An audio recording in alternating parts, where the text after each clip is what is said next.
सुकून रमज़ान के इफ्तार सेगमेंट में आपको खुशामदीद कहेंगे एक बार फिर। और हमारे साथ स्टूडियोज़ में मौजूद हैं कुछ दिल के डॉक्टर, उनसे दिल का अहवाल जानेंगे और दिल के क्या क्या मसाइल हो सकते हैं इस हवाले से भी बात करेंगे। डॉक्टर अरसलान यूनुस और डॉक्टर मरियम दोनों हमारे साथ मौजूद हैं और माशाल्लाह से दोनों कपल हैं। इनकी शादी किस तरह हुई, इनकी ज़िंदगी के हवाले से भी जानेंगे, प्लस दोनों को अपने करियर में क्या क्या कुछ फेस करना पड़ा, ये सब इनसे बात करेंगे। लेकिन हम ब्रेक पे जाने से पहले जो तारुफ कराया पलवशा ने, डॉक्टर साहब हमारे साथ मौजूद हैं और हम डॉक्टर साहब से जानेंगे, डॉक्टर अरसलान यूनुस साहब से, कि दिल के डॉक्टर हैं माशाल्लाह, और इसी शोबे का इंतखाब पहले से बताएं क्यों किया आपने। देखिए, एक गाड़ी होती है ना, तो सबसे इम्पोर्टेंट पार्ट जो होता है वो इंजन। इंसान के लिए जो सबसे इम्पोर्टेंट, जो आप सोचें ना, कोई भी डिजीज़ होती है वो रिलेटेड टू द हार्ट आती है। तो हार्ट से रिलेटेड हर डिजीज़ सर्वाइव करे, तो अगर बॉडी में इन्फेक्शन है, दिल की धड़कन बढ़ जाएगी। हर बॉडी का जितना भी स्ट्रक्चर होते हैं ना, वो हार्ट से होते हैं। हार्ट की डिजीज़ में एक चीज़ जो सबसे ज़्यादा कॉमन है वो ये होता है कि आप उसको प्रिवेंटिव करके बचा सकते हैं। एक जितने भी पेशेंट हमारे पास हार्ट अटैक के साथ आते हैं उनकी एक चीज़ कॉमन होती है, डॉक्टर साहब आधे घंटे पहले तो हम अपनी डेली रूटीन में थे, 15 मिनट पहले तो हम अपनी जॉब पे थे, हम ड्राइव कर रहे थे, हम फैमिली के साथ थे, सडनली हार्ट अटैक हो जाता है। और उसके बाद बहुत से पेशेंट सर्वाइव कर पाते हैं, बहुत से पेशेंट नहीं सर्वाइव कर पाते। तो इसलिए हार्ट की डिजीज़ के लिए बहुत ज़्यादा ज़रूरी होता है कि उसको हम प्रिवेंटिव तरीके से उसको बचा सकें, कि हम ये प्रेडिक्ट कर सकें कि इस पेशेंट के क्या रिस्क फैक्टर्स हैं, इसको हार्ट अटैक होने में कितने ज़्यादा इसके चांसेस हैं, तो उसको हम बचा सकें।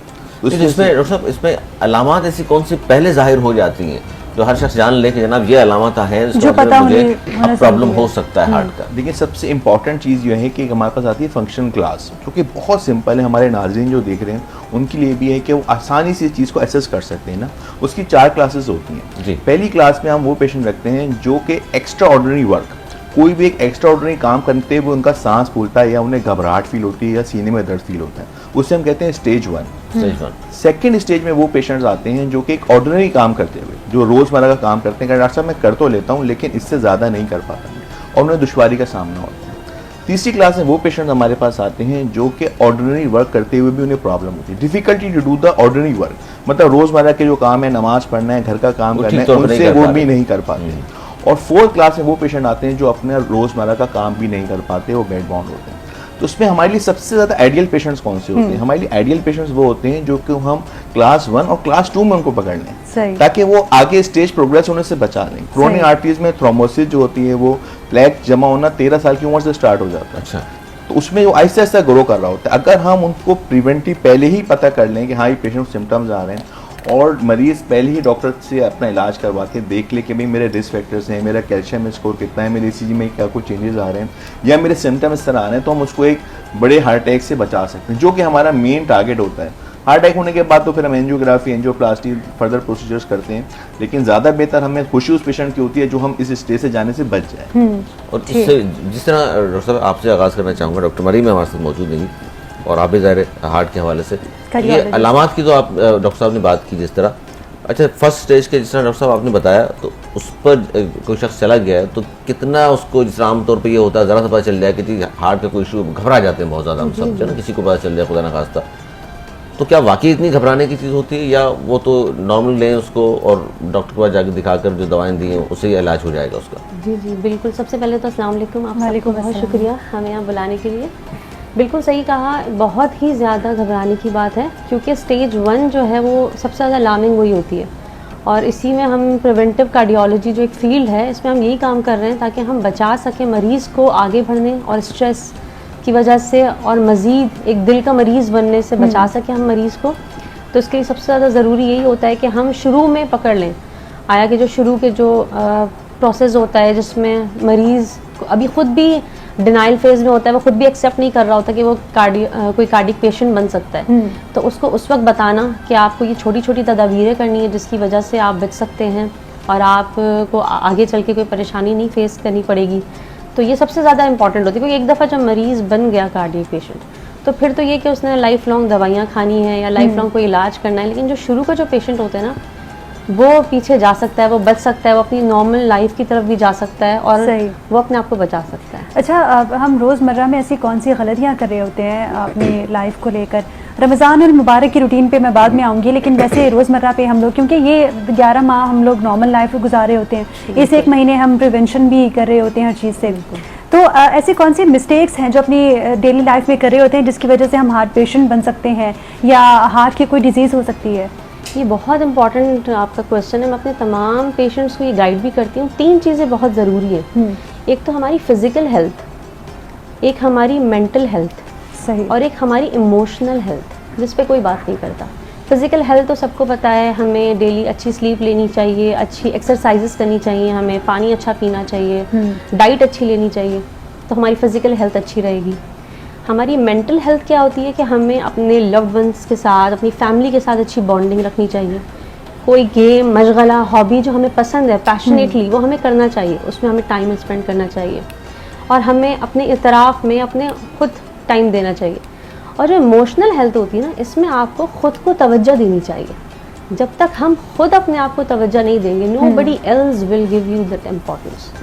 इसका एक बहुत अच्छा, एक दफ़ा मैं किसी पेशेंट को देखने गई थी, तो मैंने देखा वहाँ पे काफ़ी देर से एक डॉक्टर बैठी हुई थी, काफ़ी देर से, वो तकरीबन 1 घंटे से बैठी थी। मैं उनको नोटिस कर रही थी, बहुत अच्छी, बहुत हम्बल थी वो, लेकिन वो 1 घंटे से बैठी हुई थी। सेम टाइम पे थोड़ी देर में एक और डॉक्टर आई और उन्होंने कहा कि अच्छी फैमिली थी, उन्होंने कहा कि मुझे जो है ना ब्लड टेस्ट करवाने, और मेरे पास टाइम नहीं है, तो फ़ौरन आप में जो भी करवाना चाह रहे हैं, अदरवाइज़ मैं 5 मिनट में चली जाऊँगा। अब पूरी फैमिली गैदर हो गई। उन्होंने अपना टाइम बताया, अपनी इंपॉर्टेंस बताई, तो सबको उनकी इंपॉर्टेंस का पता चल गया। अनटिल अनलेस हम अपने आप को इंपॉर्टेंस ना दें। यानी कि आप कह रही हैं कि 1 घंटे तक जब वो फ्री थी तो कोई उनके पास नहीं आया? नहीं, और फिर दूसरी डॉक्टर आई, उन्होंने बताया कि वो बहुत मसरूफ़ हैं और उनके पास ज़्यादा टाइम नहीं है। जब तक आप खुद अपनी वैल्यू नहीं बताएंगे ना, और अपनी वैल्यू नहीं बढ़ाएंगे, यही होता है कि जो डॉक्टर 2500 रुपये फीस ले रहा होता है ना, मरीज उनके पास भागे भागे आते हैं, और जो डॉक्टर 200, 300, 500 रुपये फीस दे रहा होता है ना, तो उनको मरीज को ग्रांटेड ले रहे होते हैं। एग्जैक्टली। तो हम जब तक खुद अपनी वैल्यू नहीं करवाएंगे, तो नोबडी एल्स विल वैल्यू अस। तो ये बहुत ज़रूरी है, अपनी मेंटल हेल्थ, इमोशनल हेल्थ बहुत ज़रूरी है। और सबसे अच्छा ज़रूरी है ग्रैटिट्यूड होना, हमें थैंकफुल होना एक दूसरे के साथ, जो पाकिस्तान में बहुत कम है। थैंकफुल नहीं होते हम, तो हमें बहुत ज़रूरी है सॉरी कहना, थैंक यू कहना, और भूल जाना। इससे क्या होता है, स्ट्रेस जितना आपका रिलीज हो जाएगा ना, तो आप आपकी अच्छी वेलबींग रहेगी। तो डॉक्टर, मैं फिर आपकी तरफ आना चाहूंगी, कितना सॉरी कहते हैं आप दिन में? ये कहें किस टाइम पे नहीं कह रहे होते है ना। अभी आप जब आए हैं ना, तो अली भाई को जो है ना थोड़ा सुकून मिल गया कि मैं अकेला नहीं हूँ, मैं अकेला नहीं हूँ। मतलब और भी यहाँ पे माशाल्लाह कपल बैठे हुए हैं दोनों। आप लोग कितना टाइम हो गया वैसे आप लोगों की शादी? हमारी शादी 13 इयर्स हो गई माशाल्लाह, 13 इयर्स। हाँ, नहीं लग रही ना, हम और आप तो पता चल जाता है ना। सही। अच्छा, रमज़ान मुबारक में जो रूटीन हम लोग फॉलो कर रहे होते हैं, अब हेल्थ पे ही दोबारा आ जाते हैं, चले तो उस हवाले से आपसे जानना चाहूँगी कि अपनी डाइट को किस तरह मेंटेन रखा जा सकता है? कि हम लोग बहुत जंक फूड का भी इस्तेमाल करते हैं इन दिनों में, और मतलब खाने का कोई टाइम नहीं रहता, रूटीन का कोई टाइम नहीं रहता, तो क्या रूटीन फॉलो करनी चाहिए? सबसे अच्छी चीज़ तो ये ना कि रमज़ान में 12 घंटे, आजकल 12 से 13 घंटे का रोज़ा है। अगर लोग कुछ भी नहीं कर रहे हैं, तो रमज़ान की बरकत से उसकी बॉडी में बहुत से ड्रामेटिक चेंजेस आते हैं ना। एक ओहोमा, एक साइंटिस्ट जापानीज हैं, 2016 में नोबेल प्राइज़ मिला, उन्होंने ऑटोफेजी पे बात की कि जब हम 12 घंटे तक कोई चीज़ नहीं खाते ना, तो हमारे जो क्योंकि हमारी सेल रेप्लिकेशन तो कंटिन्यू हो रही है, तो जो हमारे डेड सेल्स होते हैं, जो कि हमारे गार्बेज सेल्स होते हैं ना, उनमें क्या होता है कि वो फ़ौरन से उनकी ऑटोफेजी स्टार्ट हो जाती है, वो उनको खाना शुरू कर देते हैं, अपनी फीड के तौर पर इस्तेमाल कर रहे होते हैं। ठीक है, उससे क्या फ़ायदा होता है कि हमारी बॉडी में बहुत सारे टॉक्सिन्स, कैंसर बनने की रिस्क फैक्टर्स, हमारी मेंटल हेल्थ, बहुत सारे रिस्क फैक्टर्स बेहतर हो जाते हैं। एक तो ये चीज़ जो नेचुरल सभी को मिलती है, फास्टिंग से। हाँ, रिसर्च में साबित हो, हमारे नबी ने कई सौ साल पहले बता दिया था, और आप ये देखें रिसर्च करके साइंस अब पहुंच रही है, वो ऑटोफेजी पे बात करें। सेकेंड थिंग ये कि देखें, रमज़ान में सबसे ज़्यादा ज़रूरत ये रहती है कि अब ज़ाहिर एक माहौल एक बन गया है ना कि अफ्तार में पकौड़े, समोसे और ये चीज़ें लाजमी है, चटखारा चीज़ें लाजमी है। उसमें अगर हर चीज़ म्याना भी में रखी जाए तो नुकसान ही देती है ना। अब पकौड़े खाना भी जरूरी है ना। मैं तो इनको कहता हूँ पकौड़े, मैंने कहा देखो आज रोजा कबूल नहीं होगा, मेरा नियत ये हो जाएगी कि भाई ये शायद डाइटिंग के लिए रोजा रखा है ना, तो मैं इनको एक जुमला देख के कहता हूँ पकौड़े बनेंगे। तो एक चीज होती है कि ना आपकी म्याना रहे हर चीज। आप रोजाना की बुनियाद पे अगर कोई जंक फूड ले रहा है अफ्तार में, वो अच्छे नहीं है, सोडा ड्रिंक्स ले रहा है, जो स्वीटनर मशरूबात आते हैं ये ले रहा है, रोजाना की बेस पे नहीं ना, आप हफ्ते में 1 या 2 दिन रखें। आप 5 डेज एक नॉर्मल डाइट लें। ब्लैक चने बहुत अच्छे होते हैं, चने की चाट खाने, ब्लैक चने बना लीजिए, ठीक है ना। और उसके साथ कोई चने के चाट में जब तक हम उस पे अच्छी क्वांटिटी में चाट मसाला ना डालें, हमारा गुजारा नहीं होता, उसके टेस्ट नहीं आता, टेस्ट वर्ड्स को मतलब वो डिस्टर्ब हो जाते हैं कि ये क्या हमें खिला दिया। मसाले के नुकसान हैं बहुत ज़्यादा। देखिए उस मसाले में अगर दो इसमें पेशेंट है ना, एक तो नॉर्मल पेशेंट आदमी है और एक है जिसको हाई रिस्क पेशेंट है। जो कार्डिक पेशेंट है या कुछ को डिजीज है, हाइपरटेंशन के पेशेंट है, उनके लिए तो नमक खाना पॉइजन के बराबर है, ठीक है, तो उनको नहीं ले सकते, उनको स्ट्रेट अवे मना कर देंगे कि भाई आप इसको अवॉइड करें, चने वैसे ही खा लें, नमक न डालें। मसालों में नमक का एलिमेंट तो होता है, चाट मसाले में भी नमक है, लेकिन एक आम आदमी है तो वो हल्का फुल्का मसाला डाल के खा सकते हैं। हफ्ते में एक दिन तेज मसाले की चाट भी आप खा सकती हैं, ऐसे कोई प्रॉब्लम नहीं हफ्ते में एक दिन तो उसमें 4 दिन वो सुने जा रही दिन में कितनी मरतबा दिन में। चलिए जी, समोसों पे बात हो रही है तो कबीर वाला का रुख कर लेते हैं। हैदर शेर हमारे साथ मौजूद हैं और कबीर वाला में समोसों में हरगिज़ नहीं है। हमारे साथ 2 कार्डियोलॉजिस्ट बैठे हैं, दोनों ने पकड़ के डॉक्टर अच्छा डॉक्टर जी डॉक्टर मरियम साहिबा से मैं जानना चाहूँगा, समोसे और पकौड़ों की चूँकि बात हुई है, ये कितना क्या नुकसानदेह है कि सारा दिन 12-13 घंटे की फास्टिंग के बाद समोसे पकौड़ों से अफ्तार करना? बहुत नुकसानदेह। मैं समझती हूँ हम पूरे दिन भूखे रहे, हमने अपनी कैलोरीज बर्न की, क्योंकि और एक ही समोसा खा के जो 450 कैलोरीज हमें मिल गई, तो इससे बेहतर है कि आप कुछ अच्छा चाट जो है ना इज वेरी हेल्दी।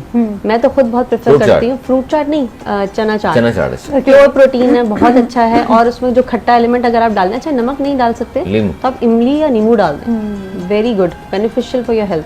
तो उससे टेस्ट भी इतना अच्छा एनहांस हो जाएगा, मुंह में सच में पानी आने शुरू हो गई, अभी 1 घंटा बाकी है काम में, तो उससे टेस्ट भी अच्छा हो जाएगा, जो मैं खुद करती हूँ, और वो हेल्दी भी है। तो जितना हो सके मैं चाट और थोड़े दही बड़े दही मिला के बस वो खाती हूँ।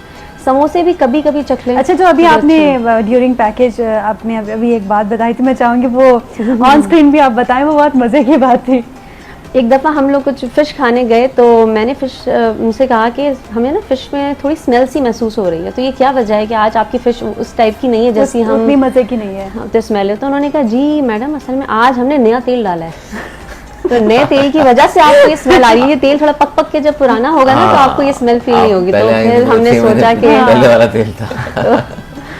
तौबा। अच्छा, नहीं तो बाहर जाके जो इस तरह की चीजें खाते हैं, जैसे आप घर में कोई मेहमान आ गया, कुछ जानने वाले आ गए, या बहन भाइयों के इकट्ठे हो गए, सबने कहा कि चलिए फिश खा लेते हैं या कुछ और, ये जो तो उस पर क्या जहन है आपका डॉक्टर साहब? तो लोगों को समझाइए कि हम तो जाके ज़ाहिर बैठ जाते हैं, वो जहाँ से बना कर ला रहे हैं, पता नहीं कितने अर्से पहले का तेल था, ये क्या किस चीज़ में बनाया उसने, तो ये कितना नुकसानदेह होता है? बिल्कुल नुकसानदेह बहुत होता है। तो आजकल मैं जो प्रेफर करने लगी हूँ ना, आप फ्राइड फिश की जगह ग्रिल्ड फिश खाएं।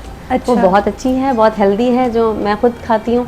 ग्रिल फिश बहुत अच्छी है, उसमें बारबेक्यू हुई भी होती है, वो हल्की सी, अगर हो सकता है उस पर ज़रा सा स्प्रे करते हो वो ना होने के बराबर। लेकिन जो फ्राइड होती है ना, उसमें तो मछली को इस तरीके से तला जाता है कि वो अच्छी तरह एब्जॉर्ब होती है। अब तो अल्हम्दुलिल्लाह हम भी अच्छा खाना बनाने लग गए, तो जितना अल्हम्दुलिल्लाह जी माशाल्लाह, ये तो डॉक्टर बताएंगे। खाना माशाल्लाह बहुत अच्छा बनाती हैं और सब चीजें आप इनकी आंखों में डर देख रहे हैं। आप डर देख रहे हैं इनकी आंखों में। इब्तदाई दिनों में मतलब कैसा, इब्तदाई दिनों में जो बनाती थी ना, तो वो तो बहुत ज्यादा खतरनाक मुझे याद है फर्स्ट टाइम इन्होंने ना लौकी बनाई थी, और यकीन करें अगर वो किसी भी को खिला देना तो वो जो भी राज है ना वो उगल देगा, उतनी खतरनाक वो। तो हम लोग बड़े परेशान हुए थे, हमने कहा ये क्या नहीं, मैंने कहा नहीं परेशान नहीं हो। फिर मेरा भाई तो उसने कहा कि हम कोई मेड रख लेते हैं ना, तो मैंने कहा नहीं यार इंशाल्लाह बनाएंगे, समझदार है बनाए। तो सेकंड टाइम फिर चिकन बनाई थी, तो वो बेहतर बन गई। उसके बाद लेकिन मुझे यही लगता था कि शुरू में खाना बनाती थी अपने लिए, खुद ही ऑर्डर कर देती थी कुछ और, आप लोग खा लीजिएगा, अपने लिए कुछ और आदे बिल्कुल। लेकिन अब बेहतर होता जा रहा है जिस तरह से, और अब मैं थोड़ी हेल्थ कॉन्शियस भी होती जा रही हूँ, तो अब मैं बहुत कम ऑयल, बहुत कम सॉल्ट, और उससे एडिशनल आप कुछ डाल दें, विनेगर डाल दें जो बहुत इंपॉर्टेंट है, नींबू डाल दें, बहुत अच्छा है। अच्छा, मैंने तो विनेगर कुछ लोगों को डायरेक्टली मतलब अगर कोई एग्जांपल दे रही, कोई सालन बना रहे हैं तो उसमें वो डाल लिया ऊपर से, वो इस तरह भी यूज़ करते हुए देखा, इसका कोई साइड इफेक्ट नहीं है। बल्कि हम तो ऑमलेट में आजकल जो स्पेनिश ऑमलेट्स ये जो चलते हैं, इसमें हम थोड़ा सा डालते हैं। इवन आप विनेगर पानी में डाल के थोड़ा सा पी सकती हैं, वेट लॉस के लिए बहुत अच्छा है, हेल्थ के लिए बहुत अच्छा है। और हमारे रसूलुल्लाह सल्लल्लाहु अलैहि वसल्लम तो माशाल्लाह उनकी तो होता था मेज पे सिरका तो सुन्नत है, सुन्नत रसूल भी है जी। बिल्कुल गुफ्तगू जारी रहेगी और हार्ट प्रॉब्लम के हवाले से भी बात हम करेंगे आगे चल के। सुकून रमज़ान ट्रांसमिशन में वक्त हुआ छोटे से ब्रेक का, कहीं मत जाइएगा, देखते रहिए सुकून रमज़ान ट्रांसमिशन। जिस हमने आपसे कहा कि डॉक्टर साहब हमारे साथ मौजूद हैं, डॉक्टर असलान यूनुस साहब और डॉक्टर मरियम साहब मौजूद हैं। डॉक्टर साहब, एक उमूमी तासुर ये भी है, हम जब गुफ्तगू कर रहे होते हैं कि सिगरेट नोशी ज़ाहिर सेहत के लिए नुकसानदेह तो है ही, तो कहा जाता है हार्ट डिजीज़ का भी सबब बनती है, लेकिन क्या सिर्फ सिगरेट नोशी की वजह से ही हार्ट प्रॉब्लम्स हो सकते हैं या दीगर अलामात या दीगर चीज़ों से भी होते हैं? देखिए, सबसे ज़्यादा इंपॉर्टेंट चीज़, सबसे ज़्यादा हम लोग जो परेशान है ना, जो डिजीज़ हमें हार्ट की 40 के बाद मिल रही होती थी ना, अब वो बिलो द एज ऑफ 40 हमें मिल रही पेशेंट्स में यंग। इसका एक बहुत बड़ा जो रिस्क फैक्टर जो हमने अभी ऑब्जर्व किया है वो है सिगरेट के साथ साथ वेब का। क्योंकि आज के यंग जनरेशन जो है ना, उसे फैशन की तरह इस्तेमाल कर रही है, उसको बुरा नहीं समझती ना। तो अभी पिछले 1 साल के अंदर हम 3 पेशेंट 21 साल के लड़कों की एंजियोप्लास्टी कर चुके हैं बड़े हार्ट अटैक के साथ। 3 पेशेंट जिनकी एज 21 ईयर्स थी, और तीनों का रिस्क फैक्टर जो था वो ये था कि वो वेप इस्तेमाल करते थे। तो निकोटीन और ग्लिसरीन होती है। अब इसमें प्रॉब्लम सबसे बड़ी क्या आती है ना, सिगरेट तो नुकसानदेह है, वो एक हमें पता है, सिगरेट एक पी के फेंक दी, अब आप दूसरे जलाते हुए सोचेंगे थोड़ी देर बाद जलाऊंगा, ये खत्म कर लिए। वेप तो हर वक्त जेब में है ना, वो लोग 1 मिनट के अंदर 3 पफ ले रहे हैं और वो 24 आवर उनके जेब के अंदर इस्तेमाल है, लेटते लेटते भी इस्तेमाल कर रहे हैं, बैठे हुए इस्तेमाल कर रहे हैं, वो कंटिन्यू उस नशे से कंटिन्यू इंटरेक्शन में है ना, ऐसा नहीं ज़्यादा है नुकसान वो सिगरेट ज़्यादा नुकसान दे रहा है, वेप सिगरेट सबसे ज्यादा नुकसान दे रहा है। सिगरेट में तो डेफिनेटली, क्योंकि सबसे ज्यादा चीज खतरनाक होती है, इसको लोग बुरा नहीं समझते ना। अभी हमारे एक पेशेंट आया, टीचर आई मेरे पास, पेशेंट थी, उन्होंने कहा कि बेटा मेरे स्कूल के बच्चा 7वीं क्लास के बैग में से वेप निकला, तो मैंने उसके फादर को बुलाया कि भाई ये आपके बच्चे के वेप निकला, तो कह नहीं मेरा तो वेप है, मैं पीता हूँ, तो ये बच्चे नहीं पीला, क्या हो गया? तो सबसे ज्यादा खतरनाक चीज क्या होती है, जैसे छोटा गुना होता है ना, वो ज्यादा खतरनाक होता है, कुछ हम बुरा नहीं समझते, बड़ी चीज को तो गुना समझते हैं ना। इस तरीके से जो छोटी चीज होती है ज्यादा नुकसान देती है। अब इससे होता क्या है कि हमारी जो कोरोनरी आर्टरीज होती है ना, इसके अंदर फैट और डिपोजिशन हो रही होती है, लेकिन वो कभी भी हार्ट अटैक नहीं करती। वो हार्ट अटैक कब करती है? जब उसकी वॉल जो होती है ना वो ब्रेक होती है। जैसे ही वो वॉल ब्रेक होती है तो उसमें क्या होता है, वो जो जितना भी डिपोजिशन जमा हुई होती है प्लेग की, वो उसे ब्लॉक कर देती है पूरा, और उसको वॉल को ब्रेक करने में सबसे इंपॉर्टेंट फैक्टर है वो स्मोकिंग है। स्मोकिंग के जरिए वो प्लेग रप्चर होने का बहुत ज्यादा चांसेस बढ़ जाते हैं। और सबसे ज्यादा आप देखें ना कि बिलो 40 की एज में जितने भी लोग हमें हार्ट अटैक के मिलते हैं, जितने भी लोग हमें हार्ट अटैक के मिलते हैं, उनका एक ही रिस्क फैक्टर कॉमन पाया जाता है, वो होता है स्मोकिंग। 40 से कम में मुझे नहीं, हाँ, या दूसरी होती है फैमिली हिस्ट्री ना। एक डिजीज होती है फैमिलियल हाइपरकोलेस्टेरोलेमिया, वो ऑटोसोमल डोमिनेंट डिजीज होती है, वो फैमिली में रन कर रही होती है। या तो हमें इस तरह के पेशेंट मिलते हैं, आज फैमिली में फादर को था, भाइयों को, सबको हार्ट अटैक हो चुका है, तो उनमें तो खून गाढ़ा होने की सलाहियत बहुत ज्यादा होती है, तो या तो ऐसे मिलते हैं, या इसके अलावा हमें सारे पेशेंट वो मिलते हैं जो बिलो 40 में, उनको मैं डायरेक्ट ही सवाल करता हूँ, भाई सिगरेट पीते थे? हाँ डॉक्टर साहब। कब से पी रहे हो? जी 5 साल हो गए, 4 साल हो गए। चेन स्मोकर है, और कोई रिस्क फैक्टर नहीं मिलता। ये एक से कॉमन रिस्क फैक्टर है जो कि स्मोकिंग का हमें अर्ली हार्ट अटैक में, इससे सबसे ज्यादा अफसोस होता है ना, ये 40 के बाद। अब आप सोचें ना, एक 40 की एज से कम एक पेशेंट जिसको हार्ट अटैक हो गया, उसकी अब लाइफ क्या है? उसे 4 से 5 रोजाना दिल की दवाइयाँ खानी है।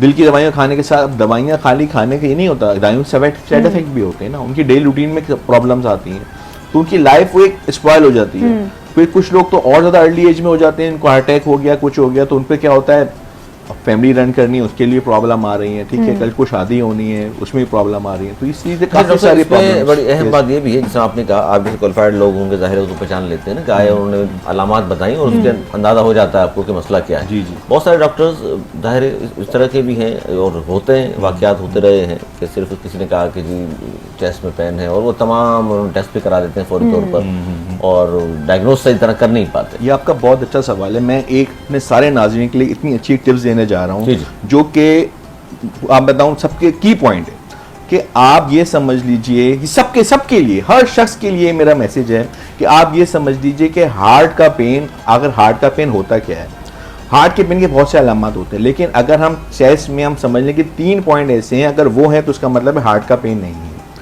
PPT पॉइंट, अगर कोई कहता है कि जी मेरे डॉक्टर साहब इधर दर्द हो रहा है, एक पॉइंट कर रहा है, डॉक्टर साहब इधर दर्द हो रहा है, वहाँ फीमेल आती है, डॉक्टर साहब ये दर्द हो रहा है, ये हार्ट का पेन नहीं है। अच्छा, पॉइंट आउट नहीं हो सकता। अगर आप पॉइंट कोई करता है कि डॉक्टर साहब मेरे यहाँ दर्द है, इधर दर्द है, अगर कोई पॉइंट कर रहा है तो 90% चांस है कि वो हार्ट का पेन नहीं है। सही। दूसरा होता है पोजिशनल, कि डॉक्टर साहब जब मैं लेटता हूँ ना तो मेरे दर्द होता है, उठ के बैठ जाता हूँ दर्द खत्म हो जाता है, या लेटने में ज्यादा दर्द हो रहा है, उठ के बैठा हूँ तो नहीं हो रहा।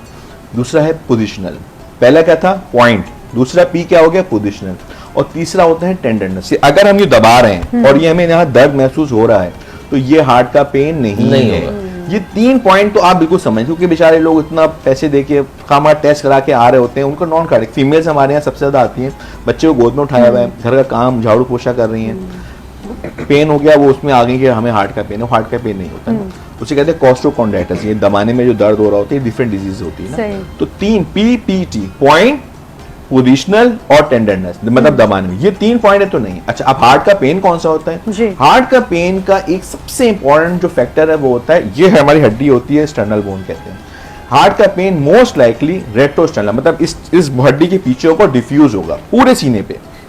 और एक बहुत कॉमन साइन जो हम पूछते हैं, ऐसा लगेगा जैसे किसी ने बोझ है, हाथी ने पैर रखा हुआ, लोग हमें बताते हैं ऐसा लग रहा है किसी ने पैर रखा, वहां पे बोझ पड़ रहा है। डिफ्यूज पेन होगा, पूरे सीने पे दर्द होगा, और ऐसा लगा कोई हमें निचोड़ रहा है, स्क्वीज कर रहा है, निचोड़ रहा है, और या तो हमारे जॉ में जा रहा होगा या रेडिएट टू लेफ्ट शोल्डर कर रहा होगा। ज्यादा लोग बात करते हैं। और सबसे ज्यादा जो हार्ट अटैक के मरीज बेचारे जो मर जाते हैं, अभी रिसेंटली काफी सारे सेलिब्रिटीज भी हमारे इस वजह से उनकी डेथ हो गई जो कि डायग्नोज नहीं हुए। सबसे ज्यादा इंपॉर्टेंट जो मिस हो जाता है वो होता है इंफीरियर वॉल में। उसमें क्या होता है, हमारे जो निचले दरगाह मेदे में तेजाबियत और मेदे में दर्द होता है, सही, ये सबसे ज्यादा मिस होता है हमारे हार्ट अटैक, उसे इंफीरियर वॉल एमआई कहते हैं। अक्सर पेशेंट डॉक्टर साहब कुछ भी नहीं, रात को बर्गर खा ले तो उसका दर्द है, नहीं तो नहीं, पहले ECG होगी फिर हम बर्गर का इलाज तो हम कर लेंगे, लेकिन ऐसा ना हो कि हार्ट अटैक हो पेशेंट। कितने सारे मरीज में ये एजुकेट करता हूँ हमारे जो ER के डॉक्टर्स हैं कि कोई भी अगर एपिगैस्ट्रिक पेन के साथ, एपिगैस्ट्रिक का मतलब है ये जो हड्डी की निचला हिस्सा, ये ऊपर मेदे में, यहाँ इस पेशेंट के साथ आ रहा है, उसको अगर साथ में शुगर है या वो सिगरेट पीता है,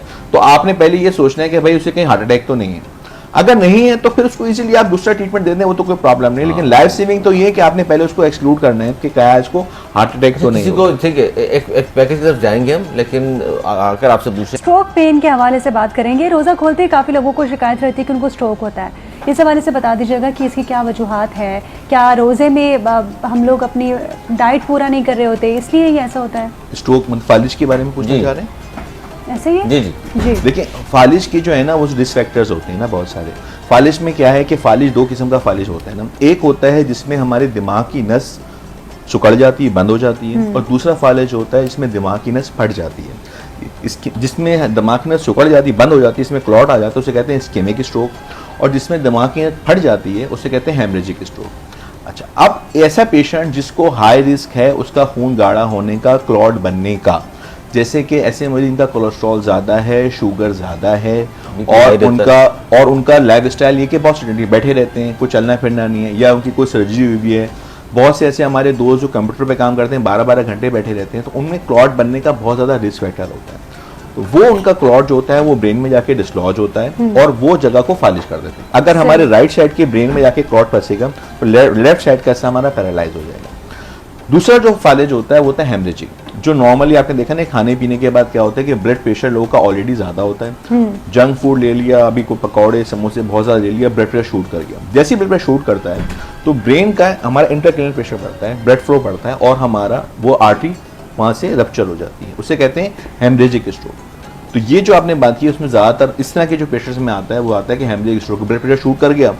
जितने भी पेशेंट आते हैं हेमरेजिक स्ट्रोक के, उनका एक चीज सबसे ज्यादा कॉमन हम देखते हैं, मुझे पूछता हूँ रात दवाई खाई थी? डॉक्टर साहब रात दवाई खाना भूल गए। आप जो मेरे नाजरीन मैं बता रहा हूँ कि जो देख रहे हैं जो ब्लड प्रेशर की दवाई खाते हैं, प्लीज जिसका नमाज और आजकल जैसे रोजे फर्ज है ना, ऐसी आपके लिए ब्लड प्रेशर की दवाई रोजाना जरूर, क्योंकि होता क्या है कि प्रॉब्लम क्या आती है कि ना डॉक्टर साहब ब्लड प्रेशर अब तो ठीक रहता है, क्योंकि आप जो बीपी की मेडिसिन खा रहे हैं वो आज आपके ऊपर काम नहीं करी ना, वो एक पूरा मैकेनिज्म आपकी बॉडी में डेवलप करती है और वो एक सर्किल उसको चलता रहता है। दवाई लेते हैं फिर 24 आवर हाइफ लाइफ होती है, फिर वो चलती, आप जब सही फील करते हैं दवाई खाना शुरू। ये तो फिर इसका मतलब इलाज तो ना हुआ कि सारी जिंदगी अगर दवा खानी है, जब तक दवा खाएंगे तो ही बेहतर रहेंगे। बिल्कुल। अब इसमें 2 चीजें होती है ना, एक होते हैं मॉडिफाइबल रिस्क फैक्टर्स और एक होते हैं non modifiable risk factors. Modifiable risk factors वो होते हैं जिनको हम चेंज कर सकते हैं, किसी की शुगर बढ़ी हुई है, किसी की कोलेस्ट्रॉल ज़्यादा है, उसको हम चेंज कर सकते हैं। नॉन मॉडिफाइबल रिस्क फैक्टर्स वो होते हैं एज ज़्यादा होना, फीमेल्स में फाइब्रोमस्कुलर डिस्प्लेसिया बीमारी होती है उसका होना, हेरिडिटी, फीमेल्स मतलब आपकी फैमिली में रन कर रहा है, उसको हम चेंज नहीं कर सकते। अगर कोई इस तरह का रिस्क फैक्टर है, किसी का वेट ज़्यादा है, किसी को शुगर है, कोलेस्ट्रॉल ज़्यादा है, तो उसको हम रिस्क फैक्टर को मॉडिफाई करके तो आप ब्लड प्रेशर से बच सकते हैं, फिर आपको ब्लड प्रेशर नहीं होगा, वो नॉर्मल लेवल पे ला सकते हैं, फिर आपकी ब्लड प्रेशर गोली बंद भी हो सकती है, लेकिन जो नॉन मॉडिफाइड रिस्क फैक्टर है कि भाई उसका सारी चीजें नॉर्मल लेकिन बीपी ज्यादा है, और इसका एक चीज आप इजीली मिस कर जाते हैं। बिल्कुल डॉक्टर साहब आपसे जानना चाहूँगा, जिस तरह बात हो रही है हार्ट डिजीज़ के हवाले से खासतौर पर, अब ये सवाल बड़ा अहम है कि अगर ये अलामात हैं कि शख्स को सीने में दर्द हुआ, लग रहा है बोझ भी है और हो सकता है हार्ट अटैक, कई सारे जो सिम्टम्स हैं वो मौजूद हों उसमें, तो इब्तदाई तिब्बी इमदाद क्या दी जाए? घर वाले क्या करें? उसको फौरी तौर पर हॉस्पिटल तो पहुंचाना ही, लेकिन बीच में जो दौरानिया आएगा आधा एक घंटा हॉस्पिटल पहुंचने में, तो क्या ऐसा करें कि कम से कम हॉस्पिटल तक हिफाजत पहुंचा सकते हैं? सबसे अच्छा है आजकल वैसे लोग हमें कहते हैं कि हमने 2 कैपोटिन जबान के नीचे रख ली, ये बहुत खराब प्रैक्टिस है। अच्छा, जबान के नीचे ये नहीं रखें, 2 कैपोटिन जबान के नीचे नहीं रखनी है। ये तो प्लीज जो पेशेंट आके मुझे कहते हैं 2 कैपोटिन खा के आए, ये नहीं करना। आपने करना सिर्फ ये है कि एक डिस्प्रीन च्यू करनी है, डिस्प्रीन की गोली एक च्यू करनी है, मतलब चबा के खानी है। और एक गोली एंजिसिड की अगर बहुत दर्द हो रहा है तो वो जबान के नीचे रखें। एंजिसिड की गोली अलग है, कैपोटिन अलग है, बस इतना ही अगर आपने कर लिया। अगर एक डिस्प्रीन आपने विद इन 30 मिनट्स च्यू कर ली तो आप समझ लें कि आपने 90% तक रिस्क खत्म कर दिया। अच्छा, ये बड़ी अहम बात, ये बहुत अहम बात है। और एडवर्टाइजमेंट इस तरह के आते हैं कि 2 डिस्प्रीन खा लेना, तो 2 डिस्प्रीन खा लेना तो बहुत खतरनाक है, ये तो बिल्कुल भी नहीं करना चाहिए। मतलब एक डिस्प्रीन च्यू कर लें, 300 mg की एक डिस्प्रीन होती है, वो बहुत अच्छा, बस उसको घर में रखें, वो च्यू कर लें। और एक एंजिसिड आपने जबान के नीचे रख ली, वो आपकी आर्टरीज को डायलेट करेगी। बस इतना करके आप अगर कहीं भी कहीं तिब्बी इमदाद के लिए भी चले जाएं तो भी काफ़ी है। अच्छा, ये डॉक्टर साहब पेन किलर जो बहुत ज़्यादा यूज़ करते हैं, किडनी पर कितना उसका इफेक्ट होता है? पेन किलर्स का किडनी पे बहुत इफेक्ट होता है, किडनीज पे और स्टमक पे भी, दोनों पे पेन किलर्स का बहुत इफेक्ट होता है, क्योंकि ये किडनीज को बहुत ज़्यादा कमज़ोर कर रहे होते हैं। और फर्दर मोर जाते जाते क्रिएटिनिन जो छोटा बेसिक टेस्ट है हमारा, या किडनी फंक्शन टेस्ट जो होते हैं, उसमें हमारी किडनीज का असरअंदाज करते हैं, एक किडनी और दूसरी किडनी। आजकल जो है वो ये भी हो रहा है कि किडनी फेलियर्स की तरफ पेशेंट बहुत जा रहे हैं, तो उसमें ये कि पेशेंट जो है वो प्रोलॉन्ग किसी नी जॉइंट के लिए या किसी जॉइंट पेन के लिए या किसी वजह से पेन किलर्स लेते थे, तो किडनीज पे बहुत ज़्यादा उसका ख़राब इफेक्ट अच्छा, अब क्योंकि आप दोनों यहाँ पर मौजूद हैं तो आप दोनों से जानना चाहूँगी कि मेल्स एंड फीमेल्स में हार्ट अटैक का रेशो किसमें ज़्यादा होता है? अमूमन मेल्स में जी मैं आपका दर्द समझ पा रही हूँ, लेकिन मुझे अच्छा तो ये बताइए कि क्या रीजंस होते हैं कि मेल्स में रिस्पेक्टर होता है ना? देखिए ये तो और वो रिस्पेक्टर कंटिन्यू साथ है, रिस्पेक्टर साथ लेके घूम रहे, बहुत जबरदस्त। और ये नॉट मॉडिफाइबल। अभी आप यहाँ पे बैठे हैं, आप हंस भी रहे हैं, आपको घर जाके रोना ना पड़ता। मैं कहती हूँ जन्नती आदमी है हमारे साथ। नहीं ये जो है बिल्कुल मर्दों में और औरतों में। अच्छा, औरतें माशाल्लाह अल्हम्दुलिल्लाह बहुत प्रोटेक्टिव होती हैं। हाँ। जो औरतें और रिस्क फैक्टर्स भी नहीं होते। रिस्क फैक्टर्स तो ये तो बहुत अच्छी बात करें। हाँ। अच्छा, उमर शरीफ हमारे जो थे बहुत पुराने कॉमेडियन, वो तो कहते थे औरतें दिन भर मेकअप करती हैं, रात में जब आती है रूह कब्ज करने वाली रूह तो देखती है तो कोई और है, दिन में कोई और है, रात में कोई और है। लेकिन अपार्ट फ्रॉम जोक्स, असल में सबसे अच्छा ये कि 50 एज से कम औरतों में कोई रिस्क नहीं होता है, बहुत कम मिनिमम रिस्क होता है, क्योंकि जो हमारा जो नेचुरल मैकेनिज्म है ना हमारी बॉडी का, मेनोपॉज से पहले वो, उसके बाद रिस्क इक्वल हो जाता है, बल्कि औरतों में बढ़ भी जाता है। अच्छा जी, लेकिन उससे पहले रिस्क फीमेल्स में कम होता है, मेल्स में ज्यादा होता है। चले अली भाई, फिर अगली 25 साल की मजीद तैयारी कर ले। एक चीज जो है ना वो आपकी बात में कौन से जिंदा रहे एक चीज इनकी बात में मैं ऐड कर देता हूँ कि अगर कभी भी आपको सिम्टम्स आ रहे हैं ना, डिस्प्रिन की बात में अच्छी बताई, लेकिन ज्यादा बेहतर ये है कि सबसे पहले आप फर्स्ट मेडिकल कॉन्टेक्ट आपने जाके अपनी ईसीजी करानी है। आपने जो भी घर के पास आपका बेसिक हेल्थ यूनिट है वहाँ पे आपने जाके ईसीजी करवानी, आपने डायग्नोज करना है कि आपको जो है वो हार्ट अटैक है या आपको दिल का मसला आ रहा है नहीं आ रहा। क्योंकि फर्स्ट कहना अगर आपको मेदे का अल्सर की प्रॉब्लम हो रही है और आपने डिस्प्रिन ले ली तो वो और ज़्यादा आपकी तबीयत ख़राब करेगी ना। तो मैं कहूँगा कि सबसे बेहतर है कि आप जाके फर्स्ट कांटेक्ट में जाएं और वहाँ पे जाके अपना ईसीजी करें, किसी डॉक्टर को दिखाएं, पहले डायग्नोज करें। अच्छा, उसके बाद जो प्रोसेस होता है ना लाइफ सेविंग का, वो हम डोर टू बैलून 90 मिनट्स का टाइम अचीव करते हैं। अच्छा। 90 मिनट्स का क्या मतलब है कि जैसे एक पेशेंट हमारे पास आया, उसको हार्ट अटैक है, तो हमारा टारगेट ये होता है कि 90 मिनट्स के अंदर हमने उसकी दिल की शरीयान खोलनी है। ये इंटरनेशनल गाइडलाइंस है, पाकिस्तान में भी सब हॉस्पिटल में जो एंजियोप्लास्टी होती है वो फॉलो होती है। 90 मिनट्स का मतलब क्या है? जैसे मेरा हाथ है, अब इसके अंदर मैंने ये दबा लूँ हाथ को तो मेरा हाथ सफेद होना शुरू हो जाएगा, थोड़ी देर बाद वो पीला पड़ेगा, काला होगा, वो डेथ हो जाएगा ना। तो इसी तरह हम इसको हार्ट के जो मसल्स होते हैं उनको हम इन्फार्क्ट होने से बचाते हैं। हम कहते हैं कि नहीं, अब पेशेंट आ गया, पहले जो था टाइम वो तो गुजर गया, लेकिन हमारे पास आ गया तो 90 मिनट्स में हमने एंजियोप्लास्टी करके उसकी दिल की शरीयान खोलनी है। एंजियोप्लास्टी का थोड़ा सा बताइए, एंजियोप्लास्टी है क्या, किन लोगों की जाती है? जी देखिए, एंजियोप्लास्टी जो है जर्जी तरीका इलाज है, अब काफ़ी सालों से प्रैक्टिस हो रही है, ये एक बिल्कुल सेफ प्रोसीजर है। इसमें होता क्या है कि हमारे दिल के अंदर जो है ना एक मेन शरीयान आती है, उसके बाद 3 हिस्सों में डिवाइड हो जाती है। ये 3 हिस्सों में शरीयान जो डिवाइड हो जाती है ना, उसके बाद कोई भी एक शरीयान में या 2 शरीयान में ब्लॉकेज आ जाती है, मतलब आके ब्लॉक हो गए। अब जब ब्लॉक हो गई तो आगे ब्लड फ्लो नहीं जा रहा, तो हम क्या करते हैं, हाथ में यहाँ पे कैनोला लगाते हैं, उसके अंदर तार डालते हैं, उसके साथ एक प्रोसीजर होता है, डाई देते हैं उसके जरिए, और हमें देखते हैं स्क्रीन पे कि हमें नजर आता है कि कहाँ पे ब्लॉकेज है। जहाँ पे ब्लॉकेज आती है तो उसी हाथ के जरिए, यहाँ पे सिर्फ कैनोला लगा होता है, उसके अंदर से स्टंट डालते हैं और उस जगह की ब्लॉकेज में स्टंट डाल के उसे हम ओपन कर देते हैं। कोई हम स्टंट डाल के, इसमें कोई काटापीटी नहीं होती, कोई पेशेंट को बेहोश नहीं किया जाता, पेशेंट खुद अपने स्क्रीन पे देख रहा होता है उसका क्या प्रोसीजर होता है।